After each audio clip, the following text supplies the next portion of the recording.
Mukama waffe yeebazibwe, kwaniriza nnyo mu linnya lya Mukama waffe Yesu. Mpa Katonda ekitiibwa olw'obudde bwampadde oba omukisa gwampadde okuweereza gy'oli, gwandaba nampuliriza. Neebaza nnyo Katonda olw'obulamu bw'atuwadde n'olwa levels Mukama gy'agenda tutambuzaamu ku mitendera egy'enjawulo ng'eggwanga, ng'ekkanisa, nga families, nga emakuŋŋaaniro, congregations kyentegeeza, and as individuals. So twebaza nnyo Mukama olw'ekisa kye n'olw'okutukuuma n'okutubikkako. Nze Miriam Jjumba, bwe guba gwe mulundi gw'okusoosa okundaba oba okumpuliriza, nkwebaza nnyo. Era neebaza Katonda olw'obulamu bwo. Kaakati olunaku lwa leero nina ensonga bbiri ze ŋŋenda okwogerako. Simanyi buwanvu bwa vidiyo eno bwe bugenda kubeera, naye nja kugezaako okufunzafunza ndabe nga nkozesa eddakiika entonotono. Kantandike kati. Ensonga zino zikwata ku kkanisa ya Mukama waffe. Most likely ensonga eno ekwata ku kkanisa ya Mukama waffe mu Uganda.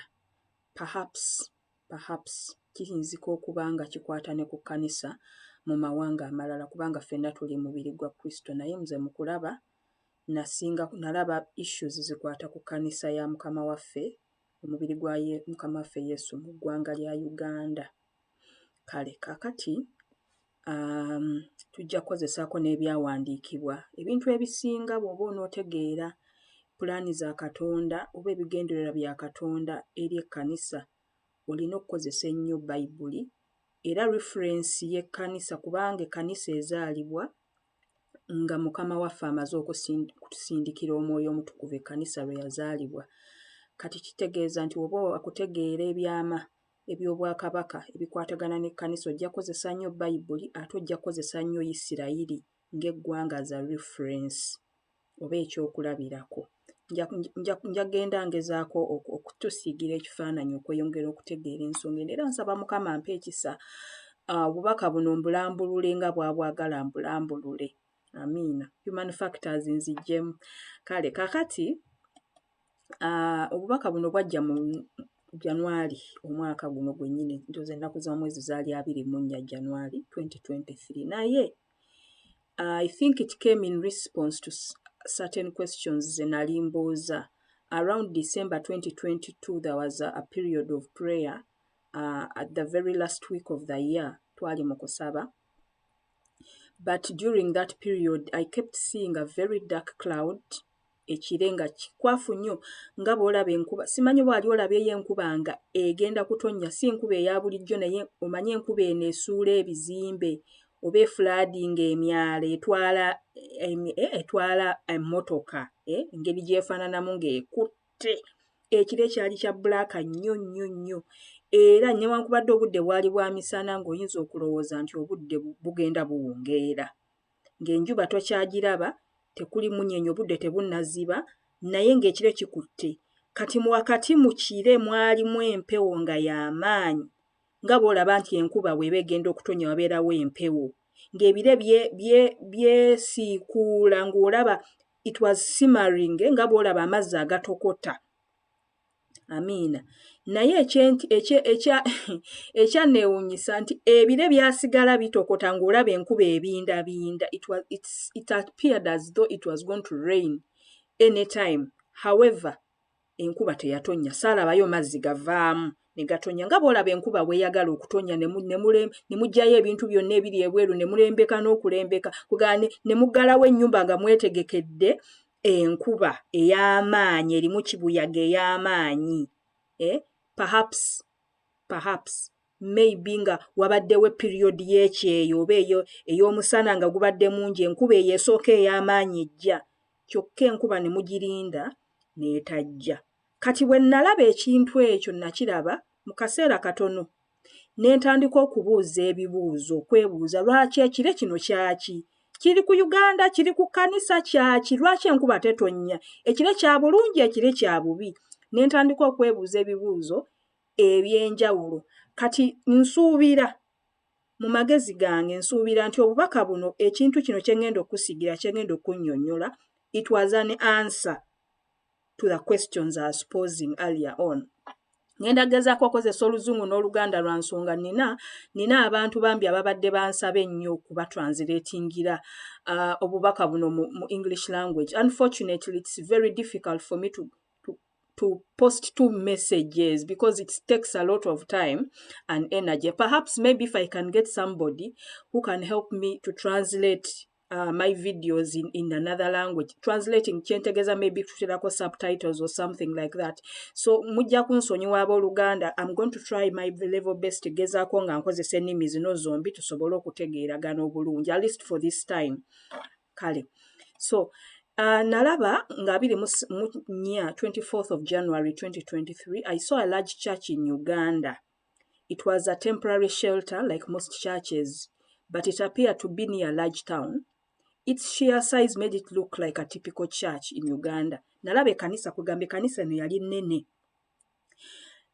Nga yali temporary. Ekanisa za Uganda ezisinga makanisa agasinga egaba Pentecostal for example, agasinga tegali permanent.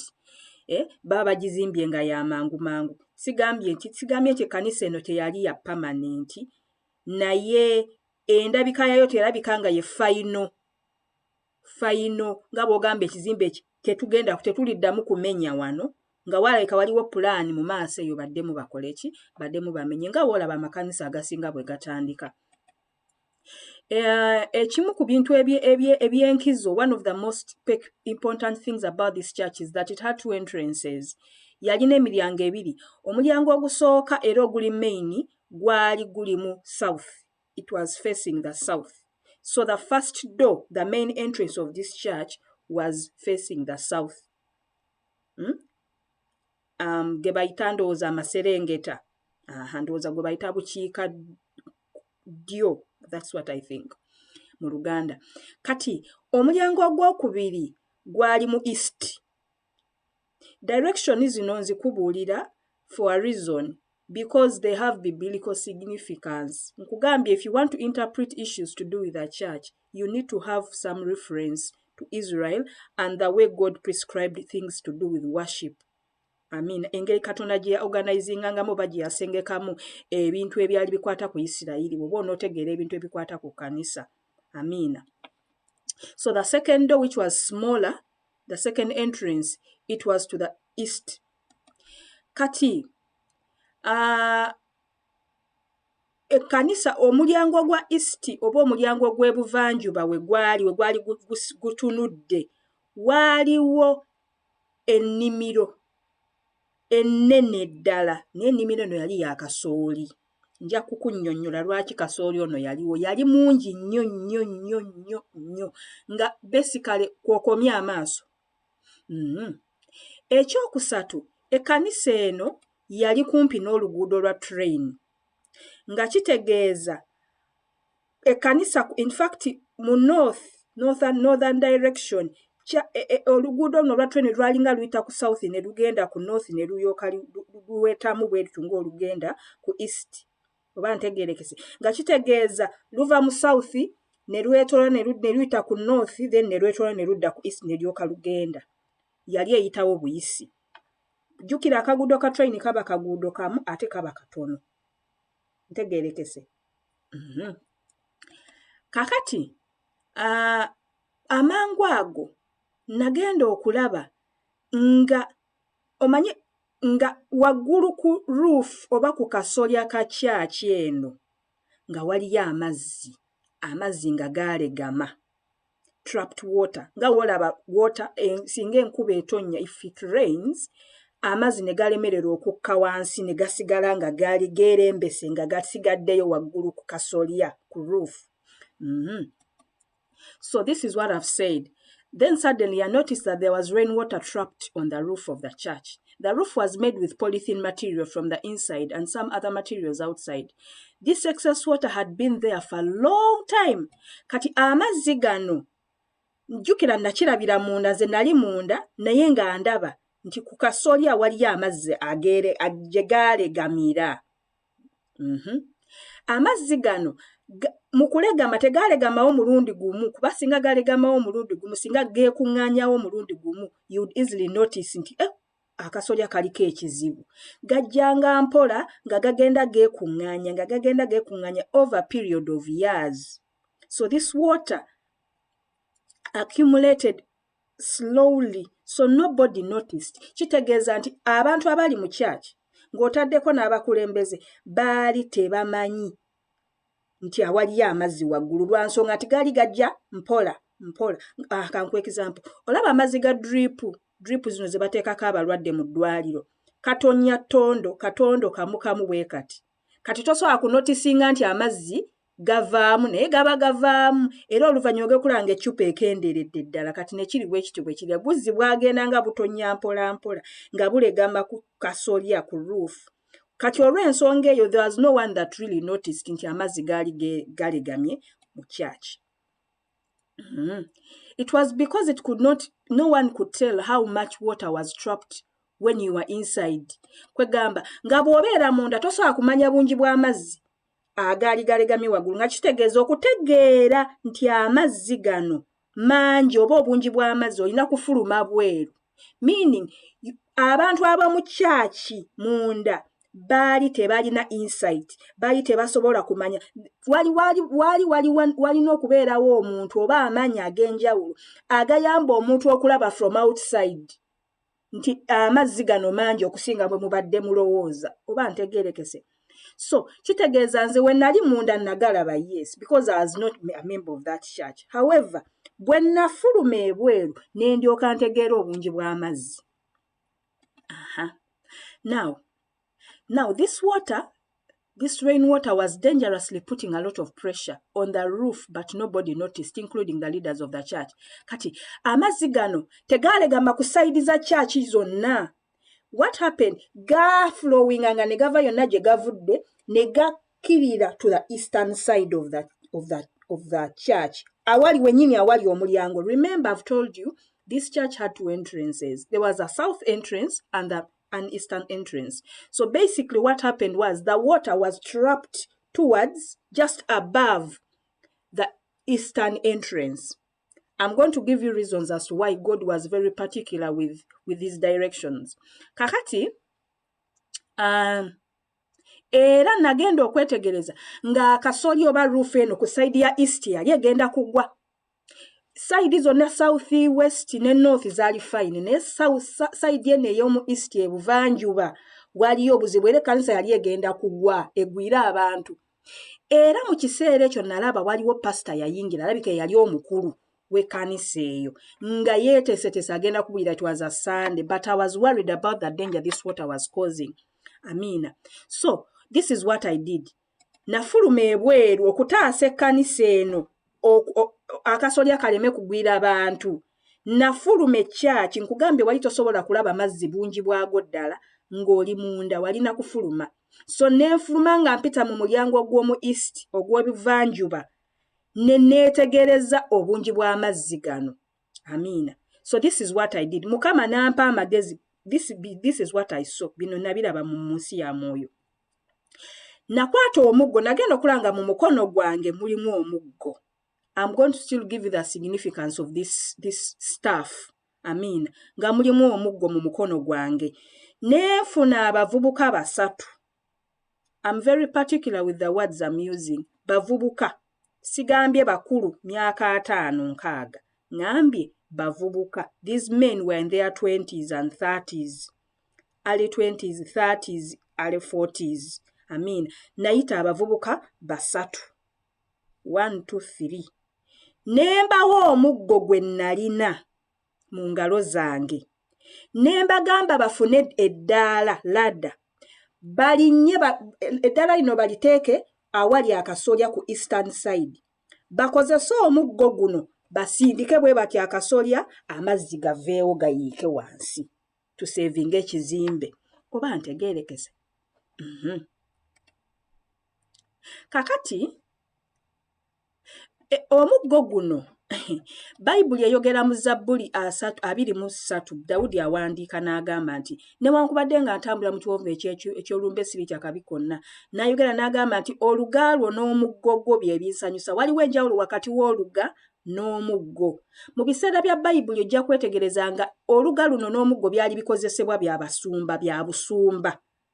Oba ntegeerekese, byali bikozesebwa bya busumba oba bya bukulembeze. So it's a symbol, this omuggo guno bwe nali nkutte, it was a symbol of authority.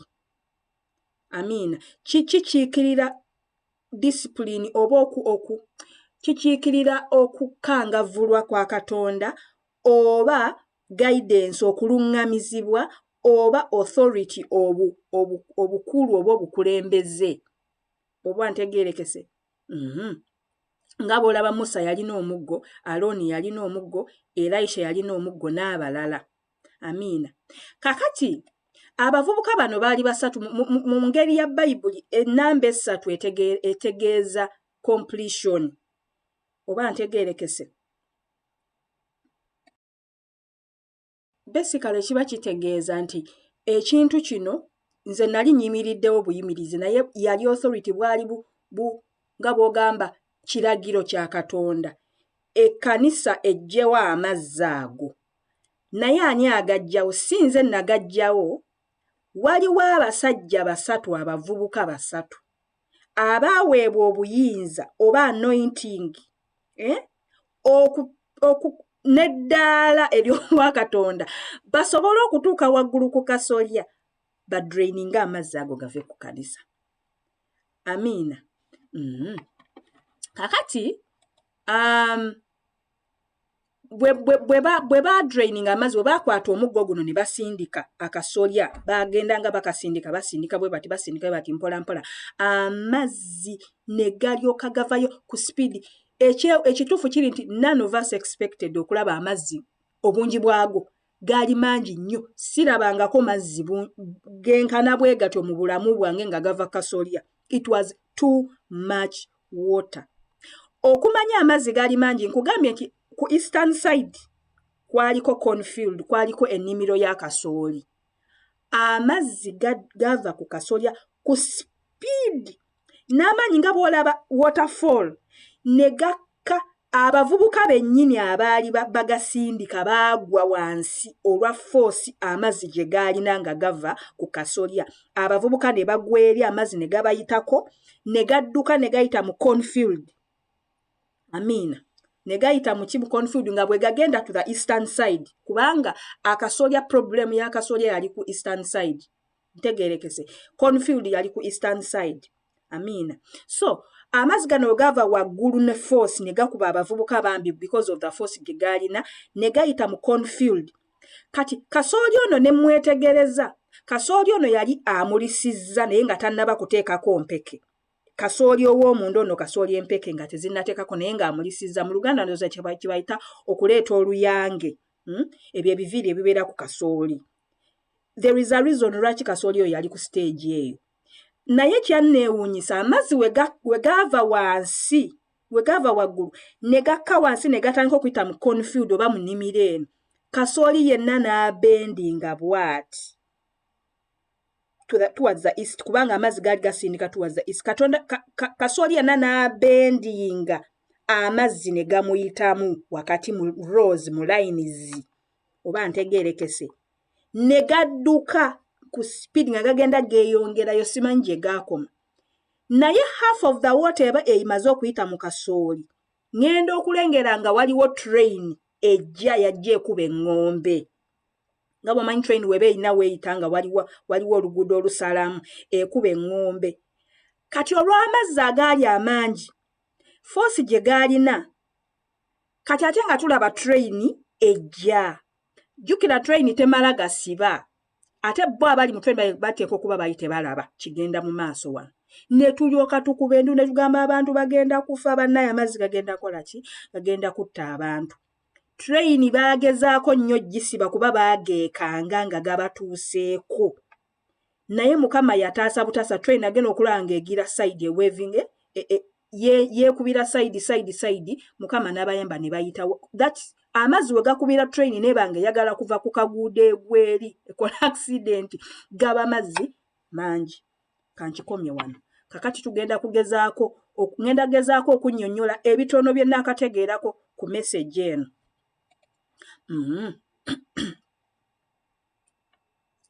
Kakati amazzi gano we gaggwaako ku kasolya, nagenda okulaba nga kasolya abadde abendinze towards the east, ng'akomawo yekka nga tewali muntu amukutteko, n'addamu n'ayimirira nga we yabadde, nga taliiko damage. Amiina. Kakati katugezeeko okwanpaakinga message eno. Simanyi oba byonna naasobola okubinnyonnyola, naye kale kangezeeko bye naasobola. Okay. Ngambye tugenda kukozesa nnyo ekifaananyi kya Bayibuli. Amiina. Tugenda kusoma mu kitabo eky'okubala essula ya 33 okuva ku lunyolo lwa 38 ndowooza lwe tugenda okusoma. Lwaki ngenda kusoma ekintu kino? Ngenda kandusome wano kale nkinnyonnyole. Musa ne Alooni ne batabani be banaasiisiranga mu maaso g'eweema ku luuyi olw'ebuvanjuba, mu maaso g'eweema ey'okusisinkaniramu okwolekera enjuba gy'eva, nga bakuuma awatukuvu we balagirwa. Omuntu yenna anaasembereranga anattibwanga. Amiina. Ekisookera ddala sigenda kunnyonnyola zino weema ebbiri, sigenda zinnyonnyola nnyo kuba sirina budde. Naye bw'otunuulira engeri Katonda bintu bino Mukama yabiprescribinga. God prescribed the way the Israelite settlements would be during their time in the desert. So there was one big entrance. Waliwo entrance emu eyingira courtyard eya weema. Njogera ku ddungu, soogera ku yeekaalu. I'm not talking about the temple, I'm talking about the tabernacle. Amiina. Kati, God prescribed the way these tribes, these families would settle around. So basically, Mukama ya organizinga settlement z'Abayisirayiri we bali mu ddungu, nga center yali weema ey'okusisinkaniramu, yali tabernacle. Oba ntegeerekese. I'm going to use these words interchangeably. Amiina. Naye ku luuyi olw'ebuvanjuba, eastern side, ku mulyango ogw'ebuvanjuba oba oluuyi olw'ebuvanjuba olwa tenti eno oba tabernacle, Musa, Alooni n'abaana be, batabani be baali balina okubeerawo. Kitegeeza ki? Nti omulyango guno ogw'ebuvanjuba gutegeeza bukulembeze oba priestly ministry ey'ekkanisa. Tegutegeeza bantu nga nze oba ggwe, abantu abatali baweereza ba mu kanisa oba basumba, kankyogere bwentyo, kankwese that language. Amiina. Kitegeeza obuzibu Mukama bw'ayogerako message eno particularly ezzeeri bukulembeze bwa kkanisa mu Uganda. Kyova olaba obuzibu tebwali ku western side, tebwali ku southern side, tebwali ku northern side, bwali ku eastern side. Amazzi gaali galegamye nga gagenda kusuula ekkanisa, naye nga gazitooweredde eastern side. Oba ntegeerekese. Kyova olaba n'omusumba eyali azze okubulya yali tamanyi na kumanya nti ku kasolya waliwo ekizibu, ku mulyango gwennyini gwe yali alina okukuuma. Amiina. Ojja kusoma Bayibuli mu kitabo kya Numbers ekubala ssula ya 3 ojja biraba engeri Mukama gye yaboganizingangamu. Amiina. So Moses and Aaron and his sons were to camp to the east of the tabernacle towards the sunrise, in front of the tent of meeting. They were responsible for the care of the sanctuary on behalf of the Israelites. Everyone else who approached the sanctuary was to be put to death. Like the other elements of the tabernacle, the east gate of the court was rich with meaning. God ordered that when the tabernacle was set up, the gate was always to be on the eastern side. Kitegeeza ki? Nti Mukama message eno particularly ya bukulembeze bwa kkanisa. Jjukira bwe babeerawo obuzibu bw'obukulembeze bw'ekkanisa, nammwe endiga kigenda kubakosa. Amiina. Kankisooka nkikomyawo.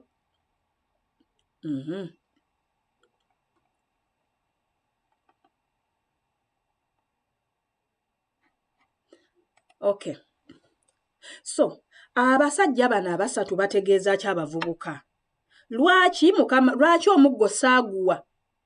Lwaki eddoboozi teyaŋŋamba kuwa muggo musumba kuba omusumba yaliwo? Lwaki omuggo yaguwa bano abasajja abasatu? Buno bwe bubaka nze bwe ndowooza nti Mukama bw'akomyunikeetinga.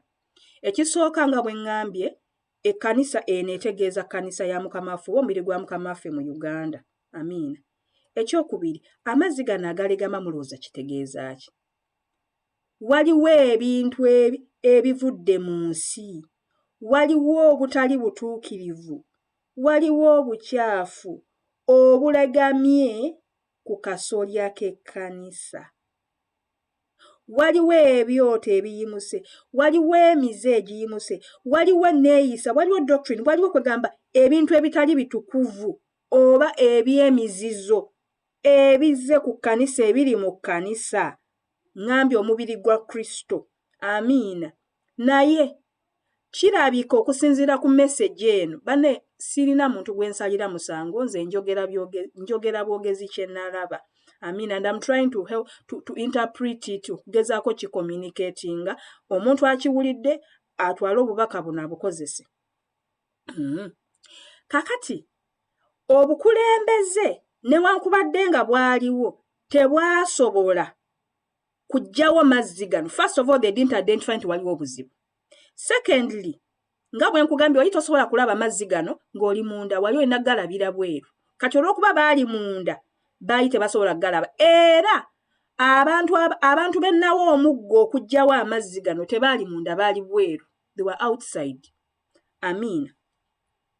Kati amazzi gano gakiikirira obutali butuukirivu, obukyafu, nga bw'obimanyi ekibi mubitegedde. Sigenda bilistinga byonna. Amiina. Because ideally amazzi bwe gajja, enkuba bw'etonnya galina kuyitako. Naye gano gaali galegamye for years.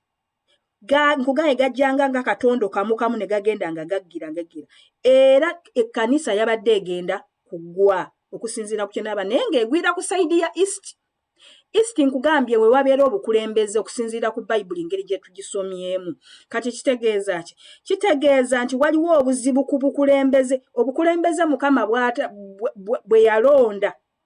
Obukulembeze Mukama bwe yalonda bulemereddwa oba tebusobodde kukola mulimu, kukiliininga, kutereeza, kukuuma weema nga bw'erina okubeera. Kati Mukama afusa amafuta, awadde authority gwe muggo gwe nkugambye, omulembe oguddako be bavubuka abasatu. Nkugambye ennamba esatu etegeeza perfection. Amiina. Mukama awadde authority, afusa amafuta ku mulembe oguddako basobole okutuukiriza omulimu ogwo, basobole okulongoosa ekkanisa, basobole okukomyawo ekkanisa ku mulamwa. Sigambye nti abakulembeze abaliwo ababadde batukulembera for these many years nti tebakoze bulungi. Ngambye kirabika okusinziira ku message eno Mukama gy'atuwa, tebatuukirizza buvunaanyizibwa nga bwe balina bukola. Waliwo ebibalemye, just like any other minister. Kati Katonda olw'okuba ayagala ekkanisa etaliko lufunyiro yadde ebbala, afusa amafuta ku mulembe oguddako, omulembe gw'abavubuka, myaka 2, myaka 3, myaka 4, okutuukiriza ekkanisa, to usher the church into the second coming of Christ. Ntegeerekese. Mukama afusa amafuta ku bavubuka abasazeewo okunoonya Katonda, abasazeewo okuleka ekibi, abasazeewo okukabira Katonda olw'emizizo, abasazeewo okwenenya, abasazeewo okuyimirira mu kituli ku lw'ekkanisa ne ku lw'eggwanga ne lwa families n'ebifo ebirala. Be bagenda okukwata omumuli ogugenda okulongoosa ekkanisa. Mukama agenda kubakozesa mu weeveeno esembayo nga Mukama waffe Yesu tannajja mulundi gwa kubiri. Amiina. So what am I saying? Sigambye we are not display, tetujjaawo contribution y'abakitaffe mu mwoyo. Tetujjaawo contribution y'abakitaffe mu mwoyo. Bakoze n'okusinga maybe what we expected them to do. Kuba nkukakasa abantu abalokokedde bajja kugamba nti ebintu tebyali byangu ku start. Amiina. Naye kirabika okusinziira ku kalenda ya Katonda, and by the way, this is not the first time I've heard this message. Waliwo omuntu omulala yaŋŋamba ekintu kye kimu. Ate ekirungi omuntu eyakiŋŋamba musumba we yajja n'akyogera mu kyaki. So I believe God is confirming something. Amiina.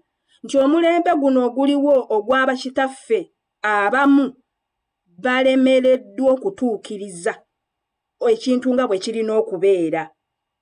Kyova olaba ekkanisa ebadde eregamyeko amazzi gano nga gagenda gisuula nga gavaawa, amazzi gavaawa, gava bweru w'ekkanisa nga gakola ki, galegema ku kasolya nga gakola ki, nga gazitowerera ekkanisa ng'egenda kugwa sayidi y'omu east we balina okukuuma.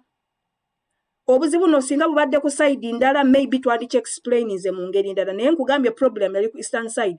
Nagezezzaako nnyo okulaba kubanga ekifaananyi Mukama engeri yakinsiigira nali nina n'okugenda ku maapu nkeberere ddala oba ebintu byentegedde byebyo nga ddala kyekyo kiri precise. Mukama atakola nsobi. Amiina. So Mukama afuse amafuta awadde obuyinza omulembe gw'abavubuka gwe gugenda okuasharinga ekkanisa mu feezi eddako. Amiina. So tekitegeeza nti abakulembeze abaliwo baveewo, no. Ye Katonda yamanye engeri gy'agenda okikolamu. Amiina. Omulimu gwaffe 1 to submit. Njagala okuwa abavubuka amagezi.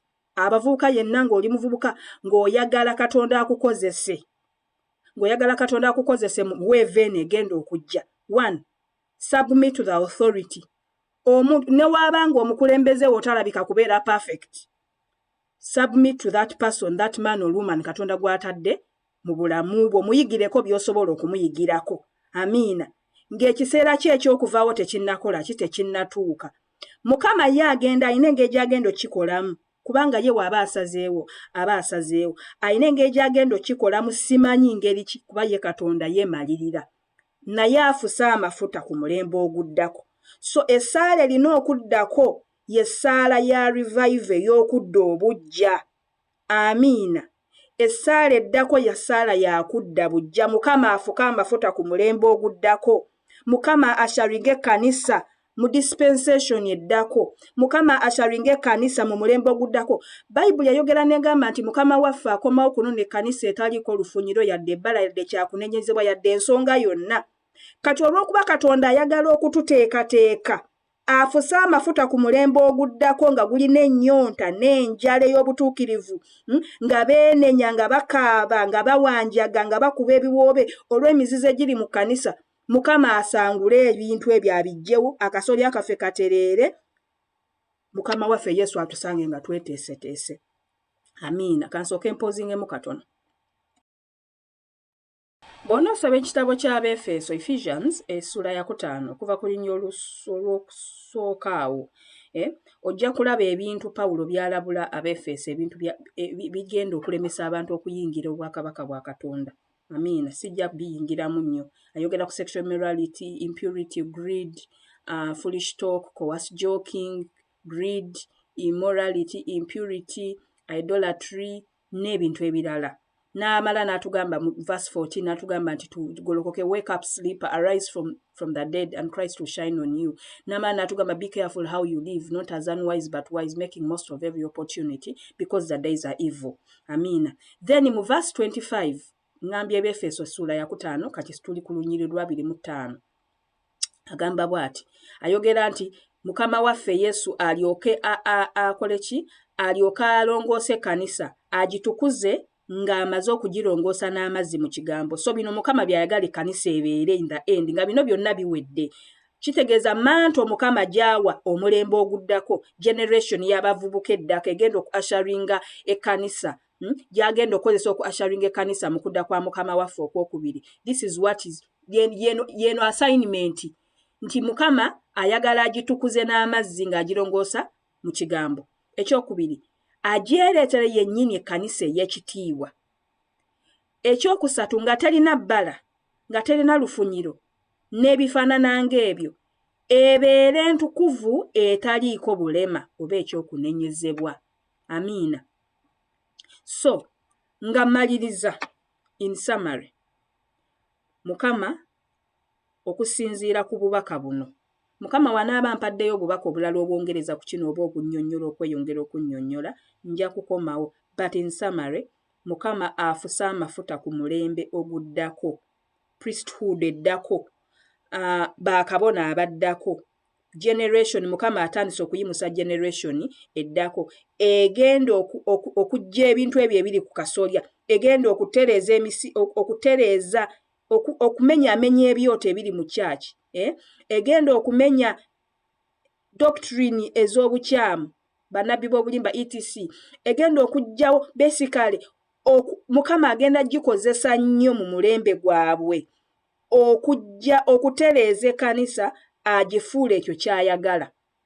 So in summary, twebaza nnyo Katonda olw'abakitaffe ne bannyaffe ab'omwoyo bakoze kinene nnyo, and we cannot dispel their contribution to the church. Naye okusinziira ku bubaka buno, Mukama afuse amafuta ku bakulembeze abaddako. Simanyi ddi lwagenda kukituukiriza, naye okusinziira ku nsi y'omwoyo it is already in motion. Amiina. So mbadde nsaba abasaba, bwe muba musaba, musabire omulembe oguddako. Musabire omulembe oguliwo bamalirize bulungi. Musabire omulembe oguliwo gw'abakitaffe ne bannyaffe mu mwoyo bamalirize bulungi. Amiina. Kuba teri omu kufa ayagala abantu baffe bambi. Kuba be baatubulira enjiri, be baatukuza, be baatubulira Katonda, be batulaze ebyokulabirako n'ebirala. Tulina bingi bye tubayigiddeko. Amiina. So kyalibadde kirungi ne tubasabira bamalirize bulungi nga time yaabwe etuuse. Ekiseera kyabwe eky'okurapinga up okudde wa Mukama waffe okuwa embalirira bamalize bulungi. Then handing over mantle eri abavubuka omulembe oguddako. Mantle egenda obbasanga nga b'amaanyi, nga beeteefuteefu, nga balina ebikozesebwa, nga bambadde ekisa, nga bambadde ekitiibwa kya Katonda, nga bambadde amaanyi ga Katonda, nga bambadde entiisa ya Katonda. Amiina. Nga bali bold enough okuggyawo ebintu byonna ebibadde ku kanisa waggulu, okuggyawo buli bukyafu bwonna, okuggyawo buli kazambi yonna. Amiina. Okuleeta omulembe ogutya Katonda, okuleeta omulembe ogw'obutukuvu n'obutuukirivu, okuleeta omulembe ogumenyeka. Essaawa ya leero okwenenya kizibu lwaki? Emitima gyaffe gyakakanyala. Amiina. In fact ndowooza weeks nga 3 emabega Mukama waffe yali alina issue zayogera naffe ze twali tusabira. Mukama yaleeta analogy, yaleeta ekyokulabirako ng'agamba nti akambe buli w'okakozesa emirundi n'emirundi katuuka ne kaggwako obwogi nga tekakyasala. Balina kukazza ku kyuma ku lwazi ne bakawagala ne kaddamu ne kasala. Kati emitima gyaffe gisinga tegikyawagala. Amiina. Tegikyasala. Tuli blunt, tetukyasala, omulabe takyatutya. Amiina. Lwaki? Twaliwo we twaseeseetuka, twaganya amazzi gano ne galegama waggulu ku kanisa. Twaleka amazzi gano ne galegama mu mitima gyaffe ne tusavuwala mu mitima ne twebaka.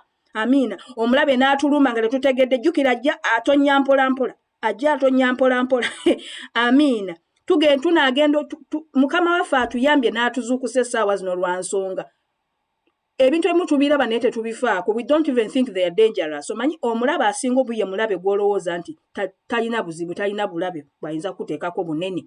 Amiina. So omunyooma naye n'agenda ng'akulya nga bw'akusensera. Amiina. So nga mmaliriza, twebaza nnyo Katonda olw'obubaka buno bannaye. Bw'oba osobola tambuza YouTube video eno. I thank you very much for listening to me and following me. May the good Lord bless you. My name is Miriam Jumba. May God bless you. Bye-bye.